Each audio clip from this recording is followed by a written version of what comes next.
ফুলে ঢলে ঢলে বহে কি বা মৃদুবাই তটিনী হিলোল তুলে। কি গো, এ ঘর চলবে তো? কল্লোলে বোঠান,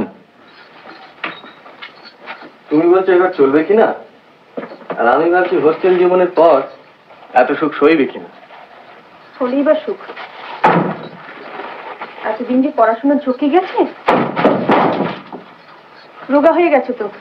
পিকো কি বা কুঞ্জে কুঞ্জে কুহু কুহু কুহু গায়। গান গাও এখনো? কি জানি কিসের লাগি প্রাণ করে হায় হায়। তুমি না বোঠান, একটা কিছু করতে হবে। কি করা যায় বলো তো? তোমার হাব ভাবে যা বুঝতে পারছি, একটা জিনিস তো করতেই হবে। কি? বিয়ে। ও, তোমাদের মেয়ে মানুষের মন কি ঠিক সেই একই? একই ইনি আছেন নাকি? কেন, কর্তার সঙ্গে দেখা হয়নি বুঝি? তো কর্তা থাকলে কি গিন্নিও থাকতে হবে নাকি? হয় গো হয়।